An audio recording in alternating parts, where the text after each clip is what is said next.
Vendredi soir, je vous donne rendez-vous pour une conférence consacrée à Helena Rubinstein. C'est une conférence qui vous fera voyager puisque nous allons suivre le parcours de cette femme qui est née en 1872 dans un milieu relativement modeste en Pologne et qui va littéralement parcourir le monde et en partant de rien fonder un empire du cosmétique. Nous sommes en 1902 lorsqu'elle a créé son premier salon à Melbourne et c'est à peu près à la même année qu'elle a commercialisé sa première crème qu'elle avait fabriquée dans son arrière-boutique en racontant sur les étiquettes que la recette venait de fort loin, qu'il y avait des ingrédients extrêmement coûteux dans cette recette et dans cette crème, alors qu'en fait c'était fabriqué avec de la graisse de mouton, dont l'odeur était camouflée par quelques gouttes d'huile essentielle. On y voyait déjà, dès le départ, un certain sens du commerce, du marketing, un bagou. On pourrait dire globalement qu'elle était gonflée, assez menteuse d'ailleurs, jusque dans sa propre histoire personnelle, puisque les premières interviews qu'elle va donner, et d'ailleurs tout au long de sa vie, elle n'avouera jamais ses débuts plutôt misérables et sa lutte très intime et personnelle pour échapper à son milieu.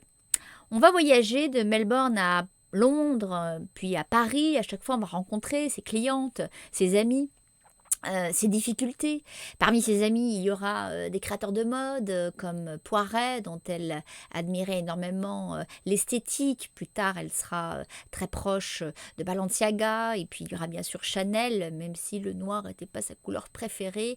Parce que Helena aimait tout ce qui brille, tout ce qui était flamboyant, tout ce qui était parfois excessif. Une de ses amies, cependant, qu'elle avait en commun avec Chanel, c'était Missia. Missia, certes, à Paris, dans le Paris des années folles d'ailleurs. Mais entre-temps, elle était déjà partie pour New York, où là, elle a dû affronter l'antisémitisme américain, s'installer dans les beaux quartiers. C'était pas possible quand on était juive. Eh bien, tout ça, elle a réussi à le combattre. Elle a inventé un des premiers mascaras qu'on portait dans les studios d'Hollywood. Et puis, la guerre est arrivée. Elle a sauvé une grande partie de sa famille polonaise en les faisant sortir tous, parfois même un peu difficilement, de Pologne, en les embauchant d'ailleurs dans son entreprise, ce qui fera dire à une de ses grandes concurrentes que c'était la mafia polonaise chez les Rubinstein.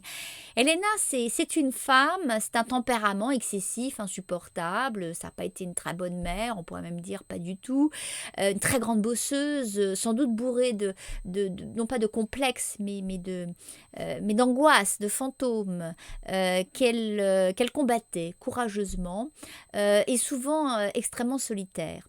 L'une de ses passions les plus touchantes, c'est sa collection, ses collections. Il y a des collections de tout, de maisons de poupées, de masques africains. Elle a une des plus belles collections d'objets africains de l'époque. D'ailleurs, le musée new-yorkais, pas le British, n'importe quoi moi, le Met voulait qu'elle offre ses pièces. Et puis elle a collectionné beaucoup de tableaux. Elle avait d'ailleurs une passion particulière pour les peintres qui faisaient son image. Donc elle avait plus d'une trentaine de portraits d'elle. Elle a construit et aménagé de nombreuses résidences où elle organisait des fêtes extraordinaires. Ici, vous êtes à Paris, vous reconnaissez non pas l'île Saint-Louis.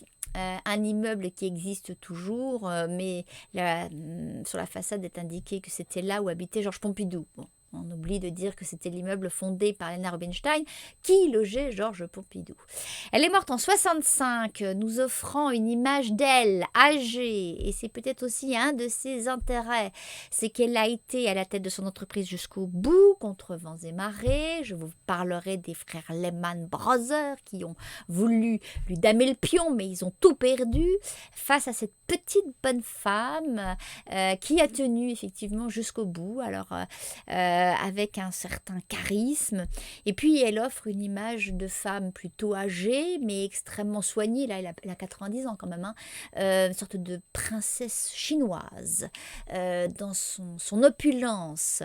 Voilà. En tout cas, ça ne laisse pas indifférent cette affaire et je vous invite à l'écouter, à la suivre parce que c'est une véritable épopée dont il sera question. Voilà, rendez-vous vendredi soir pour vous inscrire. Le lien sans doute dans la description de cette vidéo.